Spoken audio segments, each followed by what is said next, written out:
Germany is apologising for crimes a century ago in southern Africa. I don't want it anymore. I don't want it. It wasn't until 2015 that the German government came to terms with the fact that what they did was genocide. 2015. You know, for me, on a personal level, if you do me wrong, and I have to pester you into admitting that what you did was wrong. I have to keep on saying, you did this wrong, you did this wrong, you did this wrong. And you're not even acknowledging it. When you finally acknowledge it, I'm just like, I don't want it anymore. I don't want it. And this is exactly what is happening. What took them so many years is over a century to just acknowledge that what happened was a genocide. And why now? Why are they apologizing now? I mean, first of all, they did not even acknowledge that it was genocide, and now they're apologizing. What's in it for them? The whole thing just kind of raises an eyebrow. But yeah, it's a good gesture as well, because it has healing power. For some people, maybe that is what they need, but the whole thing is just like, don't want it anymore. Oof.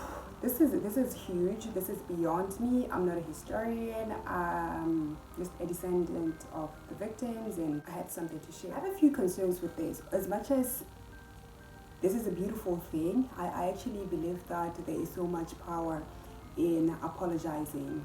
There is so much power in saying, hey, I'm sorry, I did you wrong.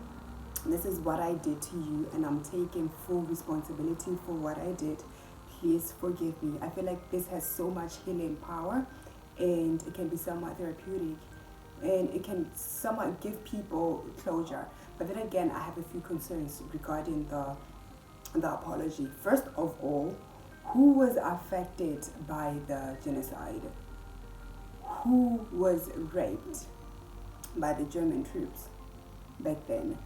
Who was driven to the desert so that they could starve there and die? Who was taken to concentration camps and be used as labor, and be used as lab rats, and be used as guinea pigs? Who was it? It was the Herero and the Nama people. About 80% of the Herero people were wiped out because of the genocide that was happening in Namibia. About 50% of the Nama people were wiped out due to the killings that were done to the Herero people and the Nama people as a result of the genocide. And who is benefiting right now from this apology? They're apologizing to the Namibian government. How about the descendants of the victims? We are the ones who deserve that apology. It's not the Namibian government. The apology is being directed to the Namibian government, but we have Herero people living in South Africa. We have Herero people living in Botswana. What's going to happen to those people? These are some of the questions and some of the concerns that are arising as this conversation is ongoing. But all in all, I would say this is a good step. Just that I don't think the right people are going to benefit from this.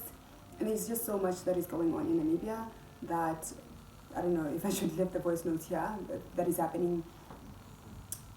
And it makes me question whether not just me actually. I have these conversations with some of my friends and some of the Herero people, and they share the same concerns as well. Here are some of the clips. You know, it sounds complicated, but it's actually a very simple story, very straightforward. The government of Namibia is trying to make it seem like the Herero people and Nama people are divided, because the majority of the people are the Vambu people who were not affected by the genocide at all. And so the Nama and the Herero are outnumbered. So what's happening is that the government is trying to make it seem like if it's sent to Herero people or Nama people, it will bring up tensions and stuff like that, which is not true.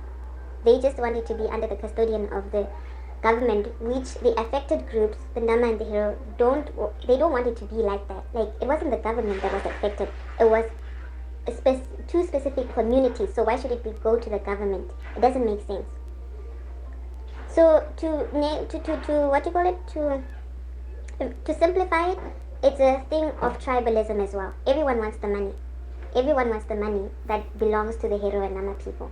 The Namibian government is not the right custodian for this. It's not right. The genocide didn't happen to the government. The genocide happened to over Herero and Nova Queen. And also, if this happens, this leaves out the diaspora out of it, like Mbwete, who are outside of Namibia. It leaves us out of it, even though we are also affected because originally we're supposed to be in Namibia and we're scattered now all over Southern Africa, in Botswana, some people are in South Africa, and so forth. Anyway, this is a conversation that is ongoing, and honestly, I would like to know how you, especially from the descendants of the victims of the genocide, I would like to hear more from you. How do you feel about this, the apology? Do you think that you're going to benefit? Do you think that we should benefit, and other Herero people from who are not in Namibia, who are in Botswana and South Africa, should they benefit as well? And how do you think that's going to be possible? Is it going to be possible? And another thing is that, you know, during these talks, as they were happening, the Herero people and the Namibia people have been left out. Yeah, they've been left out. They haven't been a part of these discussions, and that is why it just raised an eyebrow. Like, the whole thing is just a little messy. Thank you so much for watching this video. I'm hoping that this can just be an ongoing conversation, because our voice needs to be heard. By the way, there's a petition that needs to be signed. If you want to sign that petition, contact me. I'll send you the link. I'm going to see you in my next video. Cheers. Bye-bye.